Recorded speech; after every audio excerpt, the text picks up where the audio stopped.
Hello, I'm Paul Laney, the retired sheriff from Cass County, North Dakota. And I'm Lauren Matthews, and I'm the current social media and content specialist here at Turnkey. And this is JailTalk. And we are coming to you from the TKC studios here in River Falls, Wisconsin. And we are privileged today to have a regular member of the show, starting to feel like you're part of our TKC family, Dr. Kimberly Miller. Good to see you. Good to see you, War Eagle, to all my people. So let's think about a few other things. And some of these we have covered, but we're going to talk about them in a new way today. So I've talked a lot about mindset, and I've talked a lot about practicing mindset. Talked a lot about working on a positive mindset versus a negative mindset. And the same thing is true if you want to make your words an asset, not a liability. So I challenge you every day you get up, and certainly every day before you go have an important conversation, say, where am I today? Am I here today? Am I here today? Or am I somewhere in the middle? Am I in a good mindset today? Am I in a bad mindset today? Or am I kind of just, I don't really know. Because your mindset is directly attached to your emotions, which will be directly attached to your ability to choose effective words, which will then be directly affected, will directly affect how people hear the messages that you sent. So every day, just do a little checkup. Where am I today in my mindset? And where am I today in my emotions? Because if you can do that from the beginning and you can frame that from the beginning, you can already say, here are some conversations that I think I can have today. And you know what? Aunt Sally and Uncle Joe are not on the list because they trigger me too much and I am too frustrated with what happened at Thanksgiving and it's fixing to be Christmas. So I'm not having conversations if they were to call me and ask me about dinner or whatever it is. So you have to be strategic and you have to assess that ahead of time. The second thing you always have to consider if you want to make your words an asset instead of a liability is, what is the quality of the relationship that I have with the human I'm trying to communicate with? You don't think about that, especially I didn't back in the day. You want the truth, pal? You want the truth, pal? I didn't really care. But I was super ineffective in that. So now, before I have any conversation, I think, okay, what's my relationship status? Do they know anything about me or do they not? Because when people don't know, I'm more careful. It doesn't mean I'm not engaged or it doesn't mean I'm not honest. But when I'm meeting people from the first time, I am very careful about the words that I speak. I'm careful about my nonverbals. I try to temper my passion because it can overwhelm people the first time they meet me. So I'm way different than when I come back to Turnkey and I'm like, where are you? And I can just be me because y'all know me. Right. And even though other people might look and go, who is this crazy woman? Y'all know me. You're not going to threat assess what I say or what I do or whatever because we already have a relationship. But sometimes we don't even consider relationship in our communication and our word choice because we assume we're fine and we end up making people angry or alienating them or confusing them. Because I can't tell you how many people I first meet and I go all about Auburn and they're like, who is Auburn and why do you care? And I'm like, oh, sit down. We have like 3 hours to talk about this. So I've had to be a little careful about the Auburn stuff because people don't get it. Bless their hearts if they don't. Oh my God. But the point of this is, do you have a relationship? Do you not? If you have a relationship, what's the quality of the relationship? Because the quality will determine how you approach it, the words that you pick, and all of that. The next thing to think about, whether you have a relationship or not, and most of us don't think about this because a lot of these are unconscious. What assumptions and biases are we taking into the conversation? And this isn't even a conflict conversation. This is just conversation. What are we assuming and what are our biases? Do we already have them in a box because of how they look, because of how they talk, because of where they're from, their former job? Do we have them in a box because of their gender? And you and I go, you know how men are. Which is unfair some of the time, not all the time. Hello. And then does Paul go, well, you know how women are.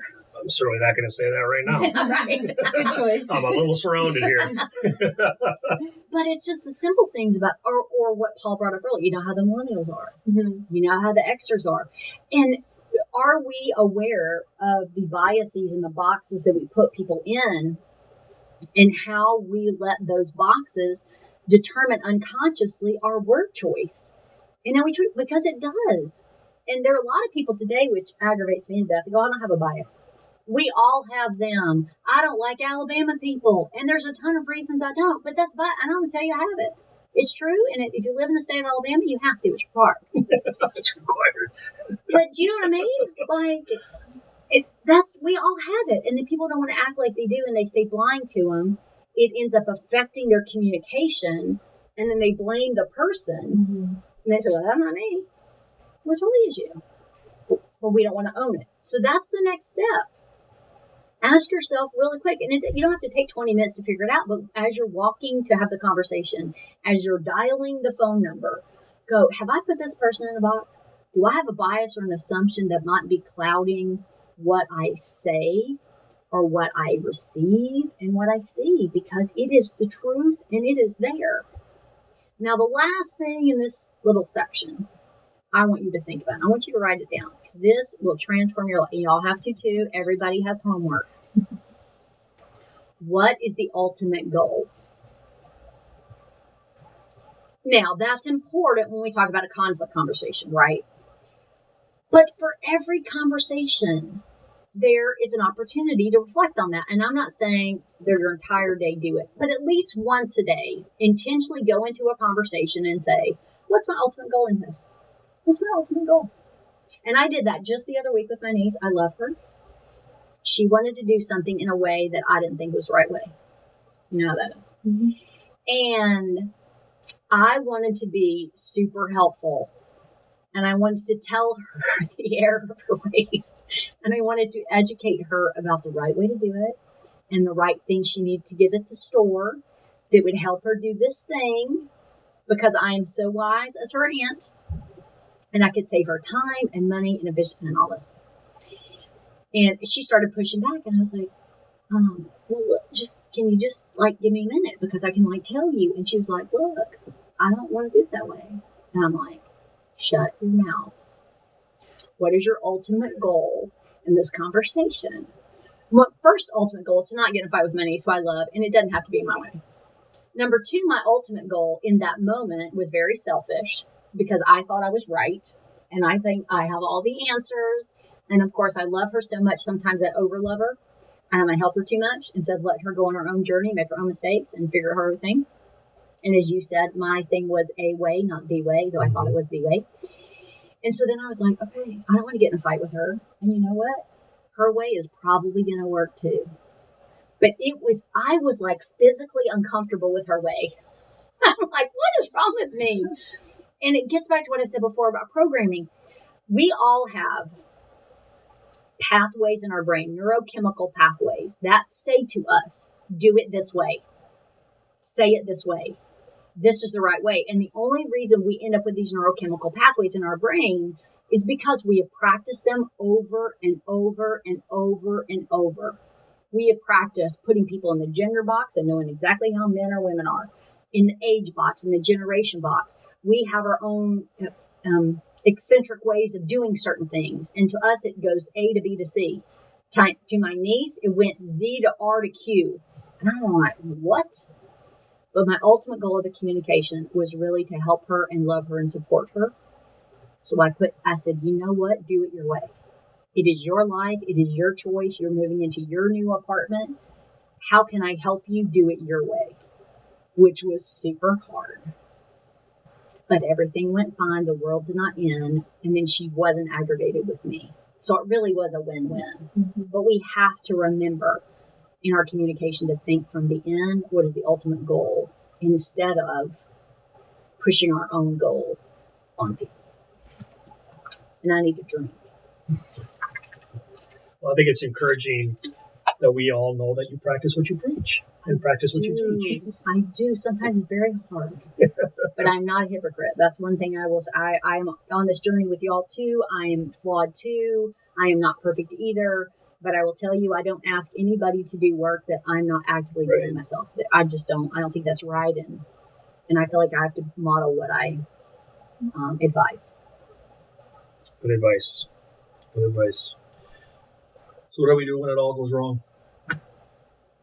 Wait a minute. Don't you think that I gave all the perfect steps so that it goes right? Why is he asking me this question? I don't know. Because I've lived a little life. I've lived a little life. All right. So it might not go perfectly. It'll go better if you practice all the stuff we said before. But what do you do when it goes wrong? Number one, resist the urge, like I did with my niece, to push and fight and say that you know better. And like you said many times, don't get into ego. The worst thing you can do is you get into the ego and you're fighting and you're blaming and you're attacking and all that, because that's just going to, then you're going to spiral up into the tornado, and now you're going to be in a conflict, which is what we covered last time. Second thing, have coping skills in place that are practiced ahead of time. So for me, in that moment with my niece, I was like, take a breath. It does not have to be your way. So that was the one thing. I had practiced taking a deep breath, as you said in the last class, to get back down to zero, get back where I'm not emotionally reactive. And I had also practiced saying to myself, it doesn't have to be my way. It doesn't have to be my way. And because I had practiced that with this small thing with my niece, wasn't a big deal, I was able to get back on track and say, I can do something different. I can pivot. I can shift. The next thing I would say, when it all goes wrong, and this is my default for everything, and keep in mind, this is coming from a person who had a well-worn pathway in my brain around judging other people. I was very judgy. Not because I'm a mean person, because I just thought I knew everything and I had a ego problem. And I learned to instead of operating from that judgment pathway, get curious. And I cannot say that strongly enough. Be curious, be curious, be curious. Everybody write it down. This is part of your homework. Be curious. And I actually have a prop. If you've ever been in any of my classes, I have a prop. It's a big piece of cloth. I bought it at Joann Fabric, and they still sell them, with a big question mark. And that reminds me on a regular basis, get in a curious place. Because why? Write this down too. Right next to be curious. I'll have to write down. Right next to be curious, write down, nobody does nothing for no reason.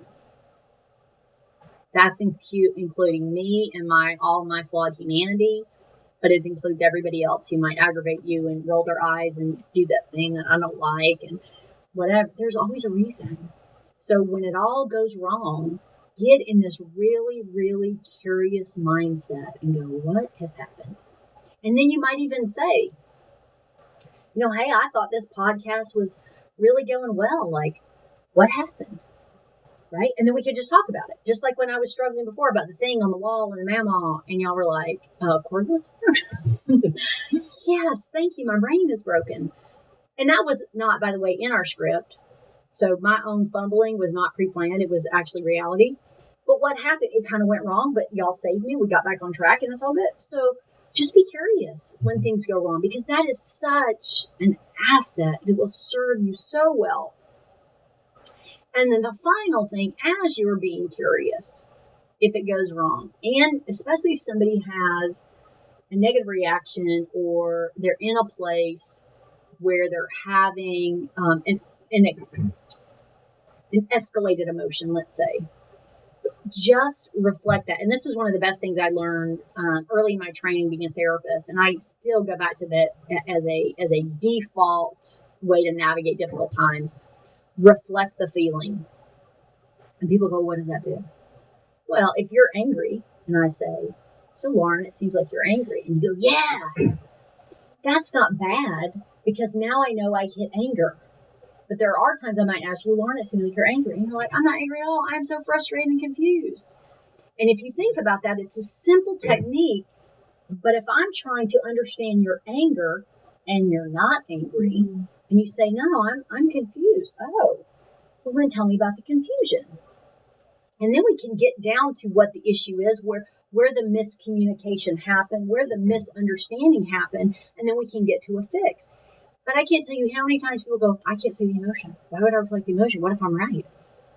I'm like, well, hallelujah, you're right. Right. And then if you never reflect it, you don't ask, then you're assuming you're fixing anger, and you go down that path, and it's not. Maybe it's hurt. Maybe it's something else. Mm-hmm. So be curious it will never do you wrong to be curious. It will always save you.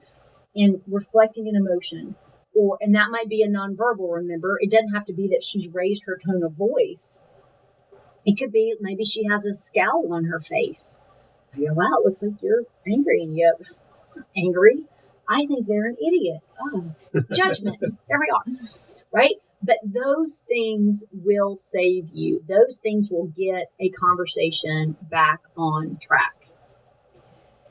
So have y'all used any of those techniques, or do y'all have from your own experience about getting communication back on track and redirecting things in your personal or professional lives? What did y'all have to add when all things go wrong? What do you do? I think the one that resonated with me was just being curious, because I think sometimes that's really hard for people, mm-hmm. Especially if you're maybe in a leadership position. You might feel like you have to have all the answers, or you have to know everything, and you can't be the one to, are you okay? Or, ask those questions. So mm-hmm. I think that one really resonated with me, that it's okay to be curious, and it's actually a good thing to be curious. Yes. I think, again, a lot of what my perspective comes from the years of dealing with it. And as you learn and go through the ranks, and whether you're sitting at coffee with your coworkers, or you're sitting in a briefing, catching up with something, or, maybe as I went through the ranks, and maybe when I was a younger supervisor, I didn't pick up on it right away. But as you get older, you gain that experience. Or maybe I'm sitting down with my young deputy, Lauren, and we're having that conversation. I start picking up on the scowl or the frustration, mm-hmm. or something along those lines, where I think at some point we become experienced enough, it becomes our second nature, that if you are paying attention, you are naturally curious, you want your best for your team, you want your best for your people. So when I would see it, I would say, you don't seem like you like that. What's on your mind?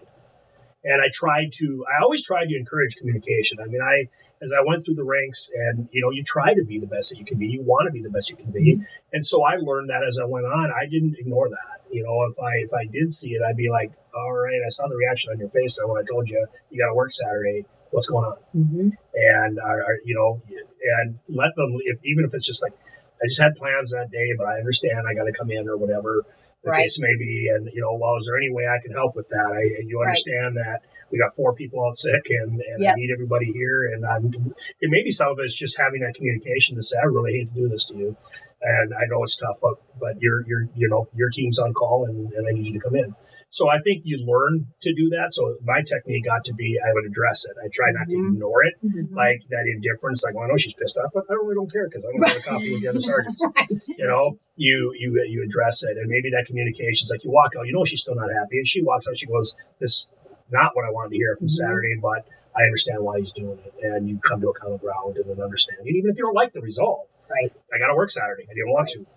It was my day off, but so I think a lot of times if we take the responsibility to communicate the right way, even if the end result isn't what they want to hear, it can still be done in a positive way.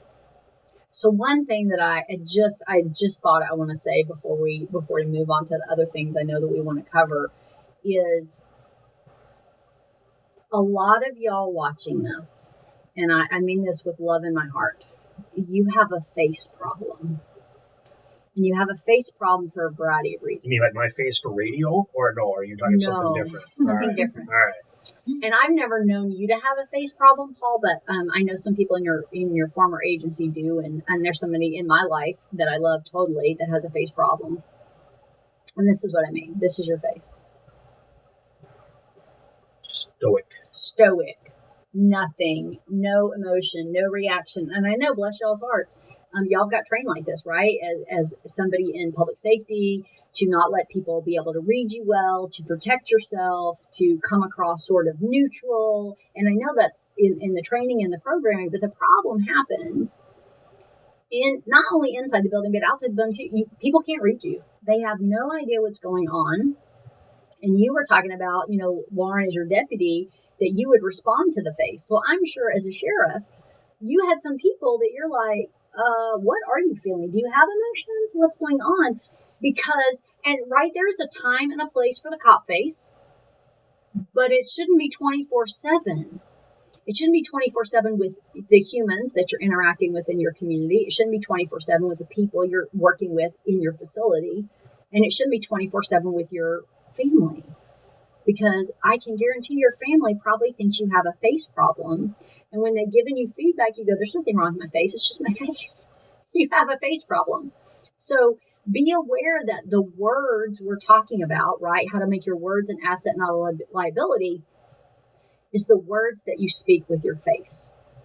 And we forget that. And even when we're in tough conversations, if I have a blank face, you have no idea if I'm listening, am I engaged, am I plotting an attack, like if I agree with you. So I know that some of you struggle with being expressive, and this is not to beat you up or pick on you, right? Because I love many people that have a face problem, but be aware that your face sends messages and sends words. And they sometimes speak way louder than the words that you pick and might derail a conversation. And it's our responsibility to be transparent about what's going on with us. So even if you still struggle with your face, just at least say to somebody, I'm hearing you and I agree with you. I'm sorry if my face isn't showing that, right? Because this is a habit too that's hardwired in your brain, right? Like everything else we talked about. So you might not be able to totally fix it, but at least say, I am engaged. I am listening. I agree. Say something. Do something. Because that in itself can create conflict just because nobody knows what to make of the face, if that makes sense. Mm-hmm. Yeah, that makes sense. So we've talked a lot about curiosity. And we've talked about using curiosity as the default when things go wrong.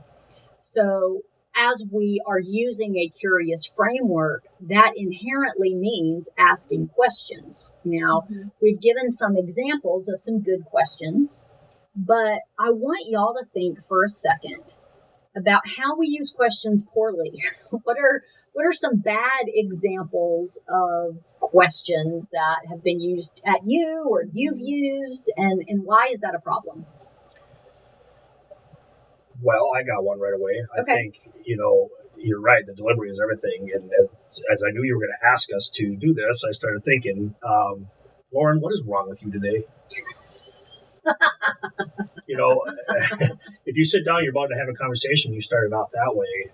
I would think the version that I need to find out what's going on. But if I'm going to sit down and say, what is wrong with you today? Mm-hmm.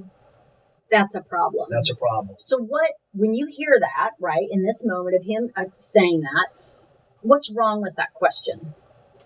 I would say it feels accusatory. Okay. Yeah. Puts you on the defensive right away. Yeah. I think it looks like I'm talking down to you. Right. It could be a question coming from concern, but it's the tone, I think, too, yes, in which he said it. Yes. And I think, to me, now I'm in the middle of this, right? I felt like he was attacking you. Now, that might be because I'm just physically closer and I can feel more of that energy. Mm-hmm. But the way he phrased that felt like an attack and a judgment on you. So that's a great example of a bad question. Do you have an example of a bad question? I would say, did you screw that up on purpose? Where's your head today? Type of thing. Did you leave it at home? Kind of a rhetorical question. That's not really a question. That's not really a question. So you totally just told me that I screwed the pooch. Yeah. Right. Did you screw that up on purpose? It's pretty much not a question. It's rhetorical. I already know you screwed it up. Right. But it makes me just want to say screw you. Right. You don't understand what just happened here. There's a whole story behind what happened here, but you didn't even give me a chance to explain it. You judge me. Yes. No, that's great. And I can give y'all some other examples because we want you to frame and start when you are about to say it. Ask yourself, is this a good question or bad question? And then when you hear it, be aware it's a bad question. Mm-hmm. And don't just jump back in judgment on the person. Maybe find a way to redirect the question. So let's look at some other bad ones. Is that really what you were going to wear? Now, we all know this happens behind the doors of your house when y'all are getting ready to go to an event. Please never say that to your partner. Please don't say that to your children. Find a different way to bring that up if you have a question or a concern. But when someone says that, and that is, I probably happened to all of us from time to time, I immediately feel attacked and judged. And then I go, yes, and I'm going to wear 5 other things that look ugly too and embarrass you, right? I don't respond well. Or do you not like how I look in the outfit? You don't think it's my color, because obviously when we buy things, we think it looks good on us. Now, we might have been crazy that day, but when we bought it, when we tried it on the dressing room with the lighting, it looked really attractive. So don't say that. And that's another example as a statement disguised as a question. Right. Or, I mean, a question disguised as y'all know what I mean. Anyway. It's a statement decided, because you're making a statement. I don't like what you're wearing, but you're posing it as a question. Thank you, Paul. Yeah. See what happened? You have to have good coworkers when you're tired. That is the gift of this. So another one, and you sort of talked about it before, when we're trying to check the receipt of the message, but we create a closed question instead of an open question. So when we say at the end of a meeting, are we clear? Do you know what I mean? Do you know what you need to do? That's yes and no. There is no space to really know if they understand, if it's clarified, if they know the direction that they're heading. So stay away from yes and no. The next example is what I call more like cross-examination. And law enforcement is very good about this in a bad way. So be aware. So when we say something like, Paul, with all the training and the years of experience as a sheriff and as an executive, is that really the best choice you can make? Not only judging, but attacking and using his history against him. That's where it gets to cross-examination, right? Because it sounds like I'm building you up, and no, it's just to put the final nail. Yeah, I had choice words for you when we're on the air. Very good. So we'll save that time. We'll save that till later. So I want y'all to tell me, how can we deliver a good question? Give me some examples of what good questions would be. It could be the opposite of what you did before, or just totally something on a totally different other topic. I've got one. Lauren, is there any way I can help? So how do you receive that? What are you hearing in his voice, and how might you respond to that kind of a question? Seems genuine, like he actually wants to know, and he leaves it open-ended kind of for me. Like it's a safe space to respond in any way I need to. Mm-hmm. Not according to a particular idea he has or agenda he has. Great. Right. So what about you? I would say, Paul, what questions do you have for me? So how do you receive that? Like she generally wants to know, rather than, do you get it?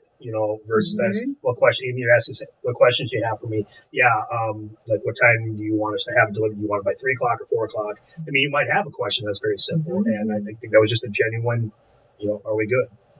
Which is maybe the way I can do that when I talked about my communication. For the second time I've said it, yes. I can say, what questions do you have for me? Then I know they got it. Yes.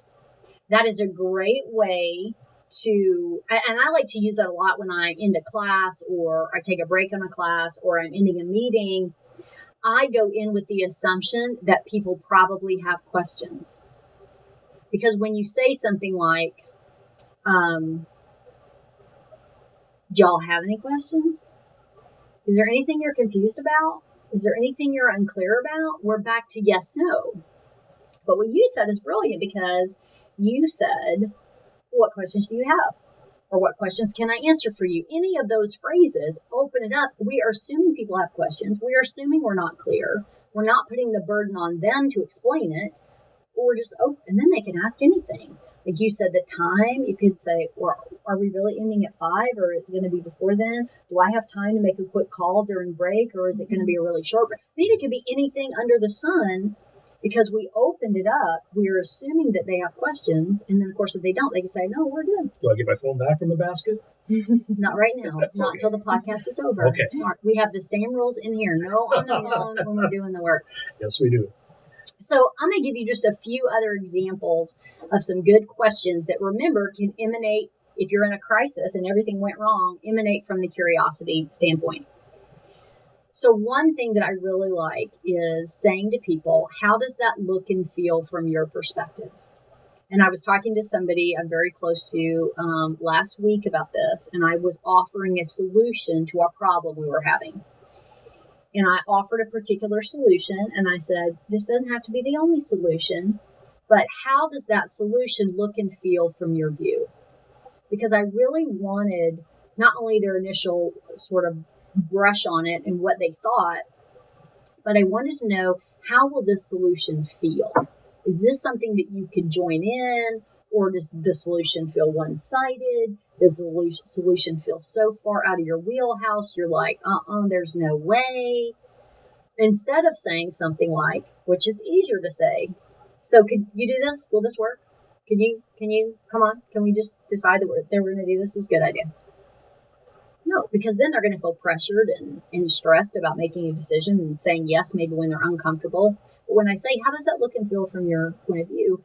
Not only do I give them space to answer, but they might say, well, that's okay, but I don't think I feel as good or as positive as I would if we did this. Then it also creates the space so that they could counter offer something that might feel a little bit easier for them, not as intimidating for them. It looks like you're having a thought, Paul. Right.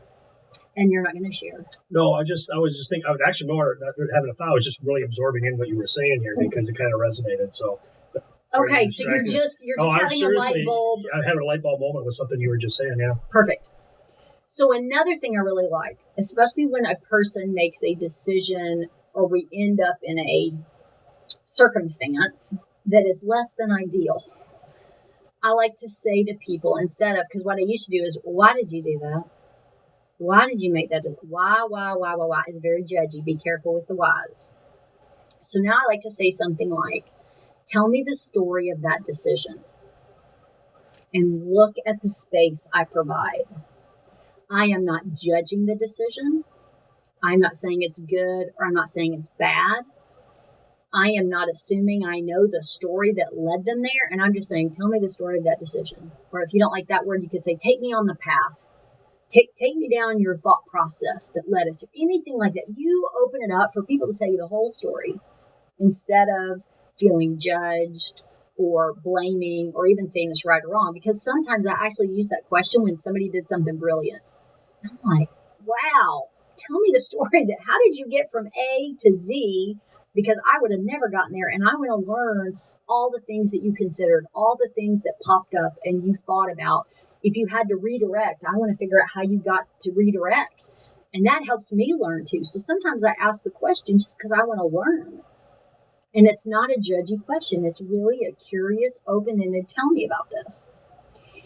And then the other thing, when I know that people are struggling, or they end up in a consequence or a decision place that wasn't ideal, what I like to say to them is not, why couldn't you make a better decision? What's wrong with you, Warren, today? You clearly have an issue. What I like to say to people is, tell me what was in the way of making a different choice. And that, again, you open them up, you create the space, and you're not judging that they didn't make a good choice. You're not saying, what was wrong with you that you couldn't pick something different. You say, what was in the way of making a different choice or making a different decision? And they could tell you, like what happened to me earlier, I am exhausted. I love being here at Turnkey and doing this. It's super fun, but I'm freaking tired. My brain is not 100% there. That's what was in the way of me figuring this out, right? But sometimes it's their kid is sick. Their mom's dying. They're burnt out. They haven't had a vacation in 2 years. There's a lot of reasons that there are things in the way of a better choice and a better decision. But we have to create a space, an open, non-judgmental space that people can step into to tell us the story. Right. So any other light bulbs popping? No, I just think your message is strong. I think, we always have to be aware of what's going on. Mm-hmm. And when that's what, when you were talking about some of that, I was just kind of thinking about some different situations I've been in where you're listening to a message, and if you're truly going to be that solid, open-minded leader, don't just receive it, open up and listen to what's being said and take the whole picture in. And so it certainly resonates. And I think everybody out there that was listening to you is already putting themselves in their own spots, their own situations where they've had that happen, just like I was. And we come out on the other side of that better. Yeah. And the base for me, the framework for me on that is be curious. Like, we're so good as adults at being judgy. It's so practiced. And I love being around young kids. They are not judgmental at all. They are curious. Nor are they filtered. Indeed. But the beauty of children, and also our challenge as adults, is they aggravate us when they say, why? Why? Why? Well, why? Why is that? Why is the light blue? Why is this? Why do you wear a blue shirt every day? What? Oh my gosh. And we get aggravated and impatient with children who ask why. But next time you're around a child who's asking why and making you crazy, it is a gift. It is a reminder to you to be curious, because they don't judge. They want to understand. That's their whole framework. They want to understand the world. They want to understand how to navigate the world. They want to understand why people do this or over that, or why people are mean, or whatever it is. And if we could not be aggravated with children as much as we go, wow, that's such a good reminder to be curious. And how can I infuse more curiosity in what I do instead of judgment? We will all be so much more effective with the words that we choose, the face that we use, and the choices that we make in terms of our words, because words are super, super powerful. And I just want to give you a few examples about that. So I don't want y'all just to think about how to be intentional with your words when it's difficult, when it might be negative. I want you to also work to be intentional about positive stuff. So as an example, I could say to Lauren, that was really helpful. And it might be helpful, and that might be all I need to say. But if she did something more than just be helpful, I might be more effective in my communication, and I might send her a more accurate message if I upped the level of the compliment, because I'm talking more about the impact that it had. So instead of just saying helpful, I could say, Lauren, that really made a difference today. That just was really helpful and made a difference in my day. That's a different level of compliment, but I'm being more clear about my impact. Now, if she did something even beyond that level, I could say, Lauren, I felt so validated and supported when we had that conversation. That is the third level. That is really at the top. And I think sometimes in our world, we're trying to be really efficient and really effective and multitask, and we just go, that was helpful, thanks. Instead of taking the time, the extra 30 seconds to think about really how did that impact me and send that message. Because when we're intentional and we can really help people understand the impact they're having in our lives, we are more effective in communicating, we are more effective in building relationships, and we're more effective also in modeling what we want to receive back from other people. I think it kind of ties in perfectly, because you really taught us how to ask good questions. Mm-hmm. And now that facilitates right into what you were just saying, that those words can affect the dialogue. Mm-hmm. And moving into that, do you have any other advice on how to establish that good dialogue from those questions?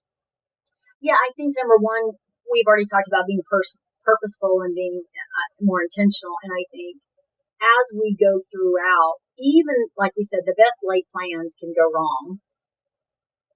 Have a positive intent and a deliberate intent throughout the conversation. So you start with a good intent. You want people to be able to receive your message. It goes wrong. You're like, oh my gosh. So instead of panicking, get back into being curious. What we just talked about. How do you ask good questions? Then when you're hearing some stuff, maybe hear some stuff that you didn't like or don't agree with, don't get in a judgy space. Say, well, Paul, that's kind of hard for me to hear. Like, I thought I was doing better than what you're telling me. But tell me more about that. Maybe I don't know how I come across. Maybe I don't know how the team views me. I thought I did, but so instead of getting defensive and angry, stay in the dialogue.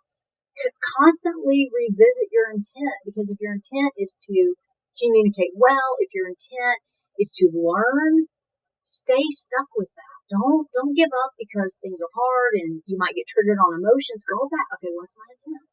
My intent is to have a productive conversation. So no matter what you say or how you say it, I'm going to stay involved. The other thing to be aware of that goes back to mindset and, of course, past experiences is what filter are you starting with? When we like somebody, when we love somebody, when we're friends with somebody, when we know somebody well, we often start with a positive filter. But if it's a stranger, if it's somebody we've heard rumors about, if it's somebody that everybody gossips about, even if we haven't had a lot of direct experiences with that person, we immediately start with a negative filter. So what does that mean?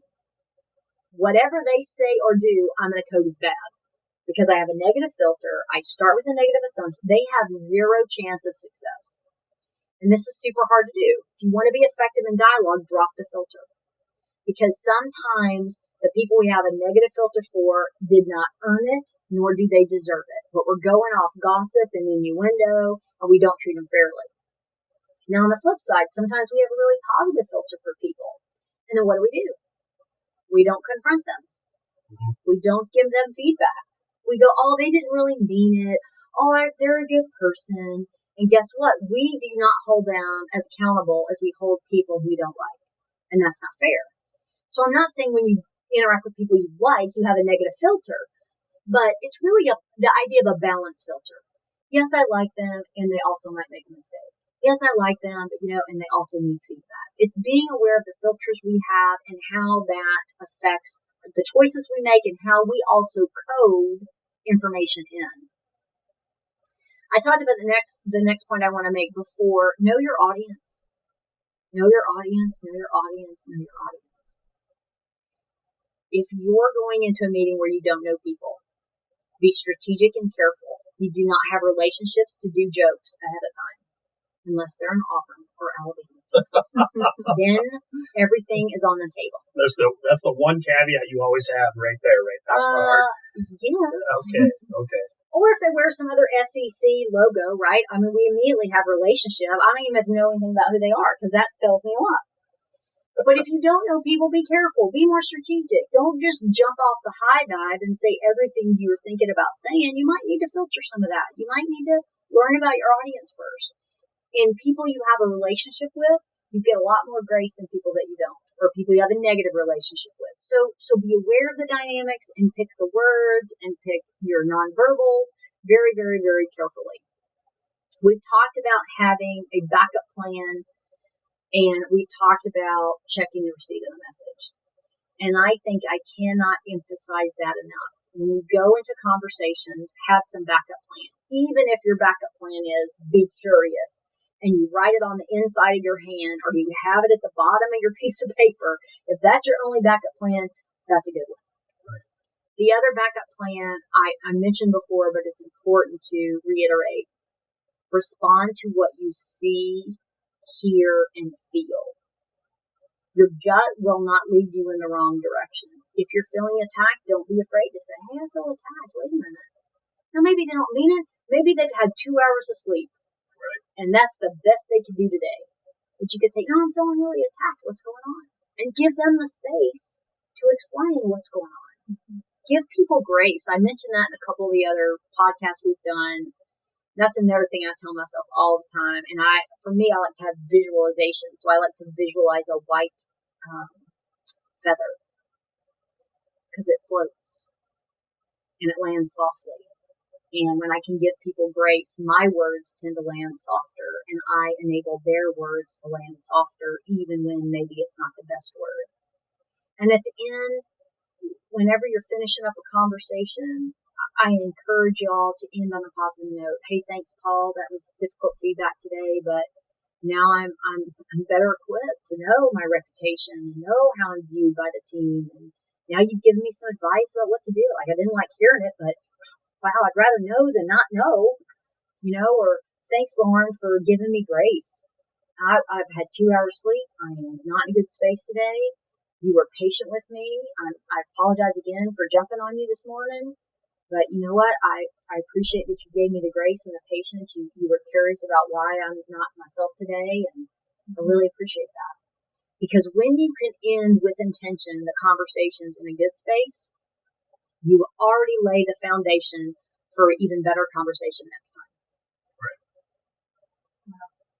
Well, as always, you have taught us so much, and I'm sure you've given our listeners plenty to take back to their organizations and such. So do you have any final thoughts you want to leave our listeners with? 24/7, all we ever do is our programming. And the way that we get our programming is through practice. So pick at least one thing today. Maybe if you're a superstar, pick 2 or 3. Find something that you've learned that can enhance the way that you communicate, the words that you pick, the way that you come across, and practice it. You don't have to practice it hours and hours and hours a day. Just find a few minutes a day. Just find 2 or 3 conversations a week where you can be more curious or up the level of compliment or whatever it is. And the more that you make practicing these little things a habit, the more they will become the default way that you operate in the world, both personally and professionally. And when you do that, I can guarantee it will change your life. It will change how you are received. It will change your reputation, and it will change your effectiveness. Awesome. Well, as always, we can't thank you enough for giving us your time, your expertise. What you've shared with us will make us all better. If our listeners ever want to bring you in to their agency or they want you to host a webinar, how do they reach you? Oh, I got this one. I think if they just yell out War Eagle, I'm pretty sure she'll come running from wherever she is. Hell yes. It's like her bat signal. It really is. She just puts it out there. See, we can teach and learn. We've caught on. There we go. That's awesome, Laura. That's funny. Oh my God, you're the best. So outside of War Eagle? Outside of War Eagle, how do they get a hold of you? Probably the best thing to do is go to my website. It's Kimberly Miller Consulting, all one word, .com. And there you can learn more about me and my company, my consultants, the classes I teach, the consultation services I offer. And then you can go to my contact page and just shoot me a message. Just tell me maybe even what you got out of the podcast, what you like about what we're doing here at Turnkey Corrections, and how I can serve and help you better. Because that is the reason I get up every day, is to make a person, place, or thing better than I found it. Excellent. Outstanding. Well, thank you again so much. And we're going to let you go and get some rest now and recover from your travel and giving us all your time. So thank you very much. It's my honor and privilege. Thanks, Doc. You're welcome. I'm Paul Laney. And I'm Lauren Matthews. And you've been listening to Jail Talk. We'll see you next time. Bye, y'all.